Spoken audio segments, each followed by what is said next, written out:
Hi viewers, welcome to my channel.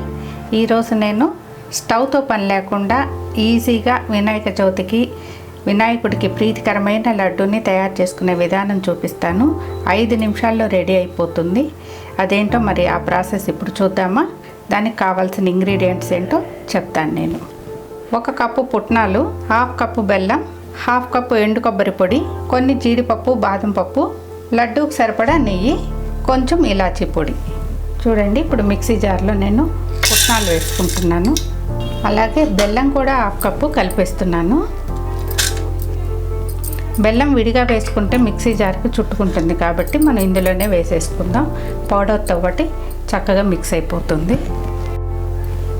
ఇప్పుడు చూడండి, బెల్లము పుట్నాలు 2 చక్కగా మిక్స్ అయిపోయింది. అలాగే బెల్లం దీంతో కలపడం వల్ల ముద్దగా అవ్వకుండా చక్కగా పొడి పొడిగా అయిపోయింది. ఈ విధంగా బరకగా ఉండాలి, మరీ స్మూత్గా లేకుండా ఈ విధంగా బరకగా ఉండాలి. ఇప్పుడు దీన్ని ఒక ప్లేట్లోకి పోసేసుకుందాం.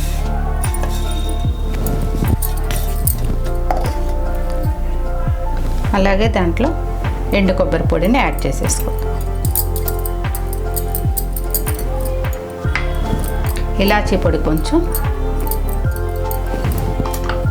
డ్రై ఫ్రూట్స్ మీరు ఎన్ని తీసి పెట్టుకుంటారో అన్ని వేసేసుకోండి. అన్నీ ఒకసారి బాగా మిక్స్ చేసేసుకుందాం.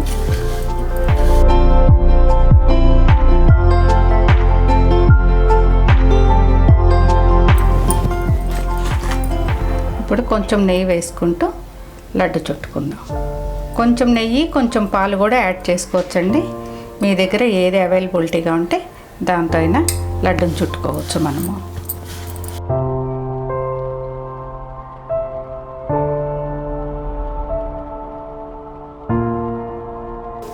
చూడండి, ఈ విధంగా లడ్డూ చేసుకునేందుకు అనువుగా తయారైంది. ఇప్పుడు లడ్డు తయారు చేసుకుందాం. ఇది కూడా చాలా పోషక విలువలు కలిగిన లడ్డు అండి. పిల్లలకి అప్పుడప్పుడు తరచూ కూడా ఇవ్వచ్చు. పండగగానే కాదు, మనం అప్పుడప్పుడు పిల్లలకి తరచూ ఇస్తూ ఉండొచ్చు.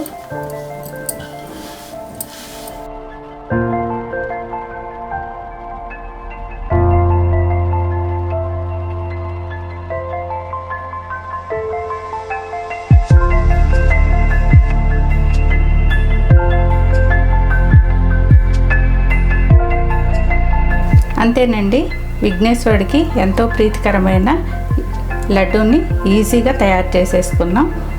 ఈ వీడియో మీకు నచ్చినట్లయితే లైక్ చేయండి, షేర్ చేయండి, సబ్స్క్రైబ్ చేసుకోండి. మరొక మంచి వీడియోతో మీ ముందుకు. Best of Bhuvana.